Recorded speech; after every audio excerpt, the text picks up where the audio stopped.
ಕಟ್ಟಿದ ತಾಳಿ. ಅದಕ್ಕಾಗಿ ನನಗೊಬ್ಳು ಸತಿ ತಾಳಿ ಕಟ್ಟಿದ್ನಲ್ಲ, ಅದಕ್ಕೆ ಇಂದು ನನ್ನ ಮೊದಲ ರಾತ್ರಿ, ಎರಡನೇ ಸಲದ ರಾತ್ರಿ. ಸೀತಾನೇ ಕಾಣಿಸ್ತಿಲ್ಲ.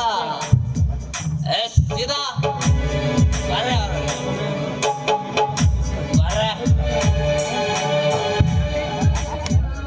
ರೀ, ತಗೊಳ್ರಿ, ಹಾಲು ಕುಡೀರಿ.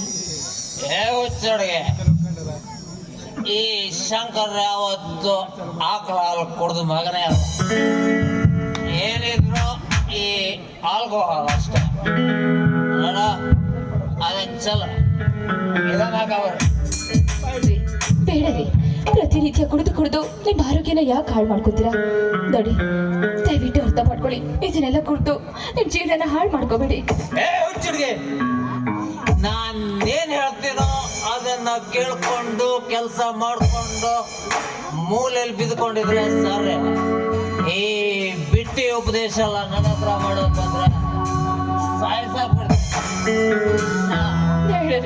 ಬೇಡ, ನನಗೆ ಅರ್ಜೆಂಟ್ ಆಗಿ 1,000 ರೂಪಾಯಿ ಬೇಕು. ಏನು 1,000 ರೂಪಾಯಿನ? 1,000 ರೂಪಾಯಿ ಹಣ ನನ್ನಿಂದ ಎಲ್ರಿ ಇದೆ? ಎಲ್ಲಿಂದ ತರಲಿ ಅಂದ್ರೆ ನಾನೇನ್ ಮಾಡ್ಲಿ? ನಿಮ್ಮ ಅಣ್ಣ ಹತ್ರ ಹೋಗಿ ಕೇಳು. ಇಲ್ಲ, ತಾಳಿ ಉಂಟಲ್ಲ ಅದೇ ಬಿಚ್ಕೋಣ. ನೀವೇನು ಮನುಷ್ಯರು ಅಥವಾ ರಾಕ್ಷಸರು? ಎಲ್ಲರ ಮುಂದೆ ಅಗ್ನಿ ಸಾಕ್ಷಿಯಾಗಿ ಕಟ್ಟಿರೋ ಈ ತಾಳಿನ ಕೊಡುವುದಕ್ಕೆ ಹೇಳ್ತಿದ್ದೀರಲ್ಲ, ನಿಮಗೇನು ಅನ್ಸೋದೇ ಇಲ್ವಾ?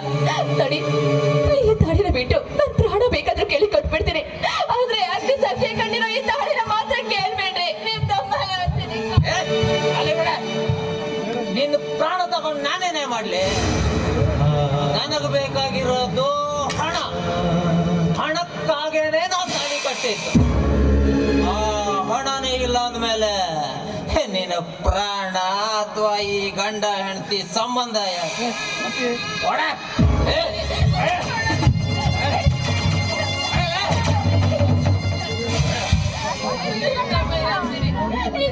ಮಾತ್ರ ಕೇಳ್ಬೇಡಿ.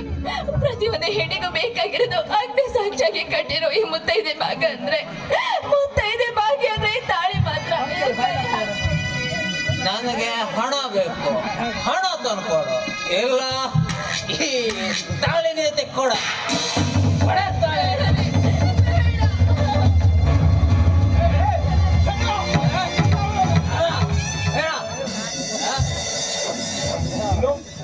ಮುಖದ ಮೇಲೆ ಹಚ್ಚಿರೋ ಕುಂಕುಮನೆ ಅನಿಲ ಈಗಲೇ ಅವಳು ತಾಳಿ ತೆಗಿತಿದ್ಯಾ?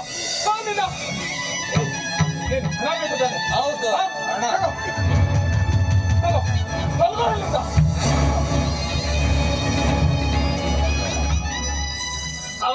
ಧರ್ಮಣ್ಣ.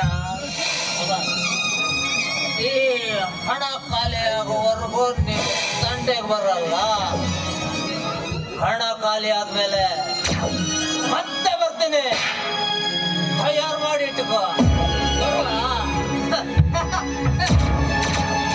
ಕೈಯಿಂದ ನನ್ನ ತಂಗಿ ಕೊರಳಿಗೆ ತಾಳಿ ಬಿತ್ತು.